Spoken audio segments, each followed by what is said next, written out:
Hello everybody, my name is Shayne Williams and I come from the Aboriginal community of Perouse on the northern arm of Botany Bay. My parents are Thomas Henry Williams, OBE, and Iris Williams, née Callaghan.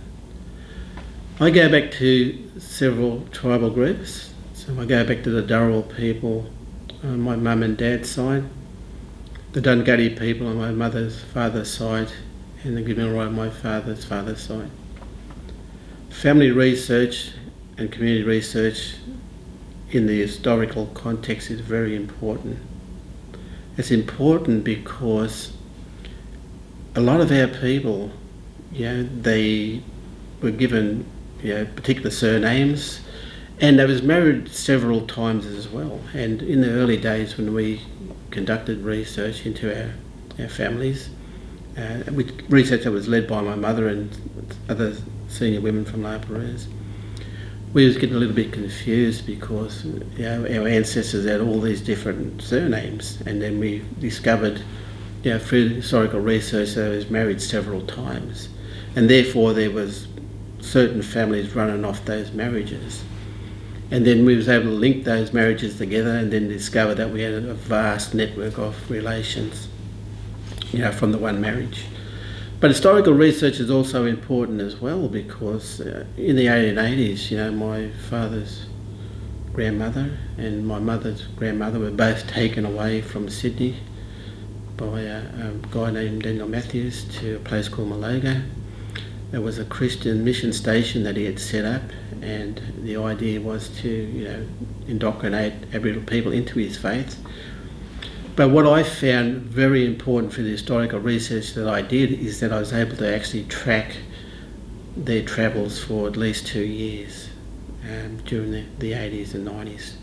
And what I did discover through that is that they actually was travelling back and forward to Sydney and Victoria quite constantly. So they weren't just taken to Maloga and they stayed there permanently.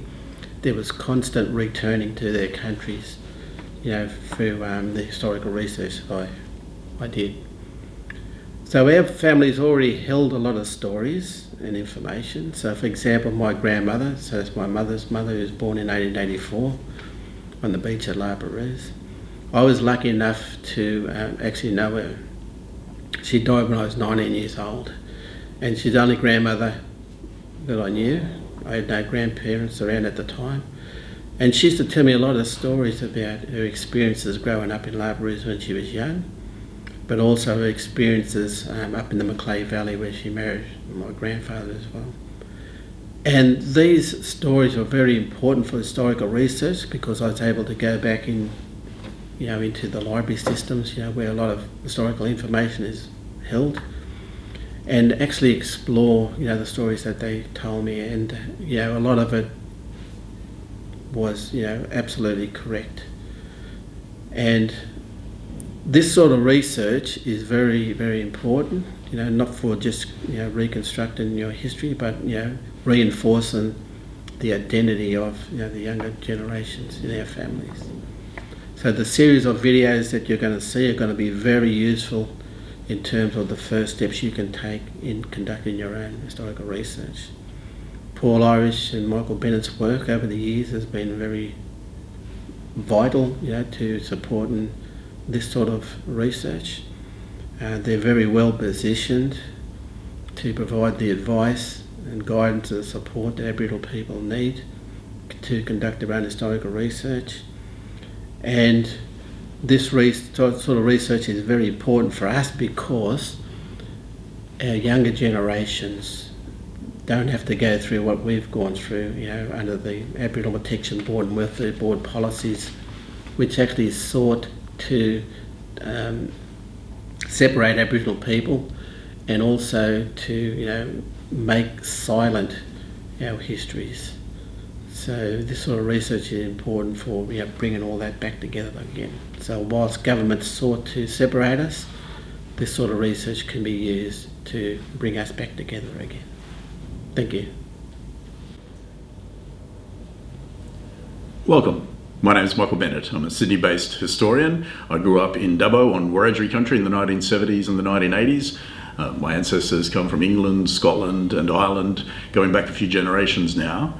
For the last 25 years, I've lived and worked in Sydney with Aboriginal communities from throughout New South Wales on native title claims, genealogical research and heritage studies, helping communities to piece together their own stories. And my name's Paul Irish. I'm also a historian living in Sydney, where I grew up. My mother comes from the other side of the world in Denmark, and my father's family came out from England about 5 generations ago to Sydney, where they've been since that time. Over the last 10 years or so, I've been working as a historian with Aboriginal people, helping to look at their family and community histories. We've joined together with the Royal Australian Historical Society to make a series of videos about the fascinating world of Aboriginal family history research. And as you can see from Uncle Shayne's wonderful introduction, there are so many stories to uncover, so many links to identify, and we're going to give you a few tips and tricks to help you with your own research. There are many reasons why you might want to be doing some research into family history. You might be fascinated by a particular ancestor, or perhaps you want to know where several generations of your family have lived and how they've lived. It might be a hobby for you. Perhaps you want to write something down for your children or for your family, or maybe you even want to publish your results once you've finished. Whatever the reasons, you'll probably find that the ways that you go about your research are quite similar, and hopefully this series of videos will help you piece together the story that you're after. But it is worth taking some time before you set out and with your research to think about what it is that you're hoping to achieve. What information are you hoping to find, and what are you hoping to use it for? Because these things will help shape the way that you research as you go ahead. We're going to try and help you to make the most of your research, to do it safely, to do it respectfully, and also to be organised so you don't lose the information that you uncover. And look, while it's important to be organised, never let that get in the way of your own curiosity. That's part of the thrill of research.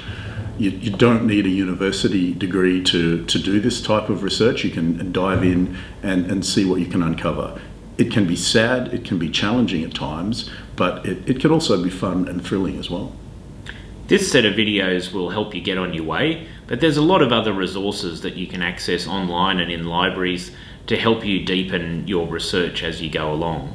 Some of those resources are to be found on the Royal Australian Historical Society website, so check them out, and we look forward to you joining us on our other videos to help you get started with your research.